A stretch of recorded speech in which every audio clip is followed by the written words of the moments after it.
ในวันที่13พฤษภาคม2026นี้อยู่ศูนย์เสียองคะ489ได้มีพิธีมอบรถ3ล้อไฟฟ้าจำนวน10คันให้แก่พนักงานบำนาญเสียองคะโดยการเป็นประธานของสหายพลตรีเดือนสวรรค์สายพิมพ์คำปทุมของหัวหน้ากรมใหญ่การเมืองกองทัพมีคณะพักคณะบัญชาศูนย์เสียองคะ489พร้อมด้วยพนักงานปฏิวัติอาวุโสเสียองคะบำนาญและพนักงานนักแรงศูนย์เสียองคะ489เข้าร่วมสหายพันโทวีไลพรจันทพมาหัวหน้าการเมืองศูนย์เสียองคะ489ได้ขึ้นผ่านข้อตกลงว่าด้วยการมอบรถ3ล้อไฟฟ้าให้พนักงานเสียองคะ0489อิงตามความเรียกร้องต้องการคำเสนอของพนักงานเสียองคะผู้ที่ไปมาบ่สะดวกและเห็นดีเป็นเอกภาพของคณะพักคณะบัญชาศูนย์เสียองคะ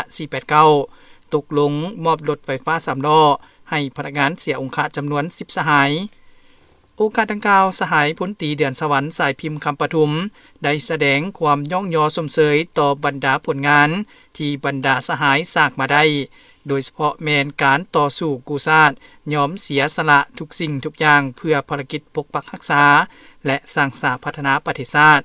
ซึ่งการมอบรถในครั้งนี้ก็เพื่อเป็นการแสดงถึงความเป็นห่วงเป็นใยและเอาใจใส่ของกระทรวงป้องกันประเทศที่มีต่อพนักงานบำนาญเสียองคะที่ได้อุทิศตนเพื่อภารกิจต่อสู้กู้ชาติทั้งเป็นการปฏิบัตินโยบายเพื่อแก้ไขชีวิตการเป็นอยู่ให้แก่พนักงานบำนาญเสียองคะ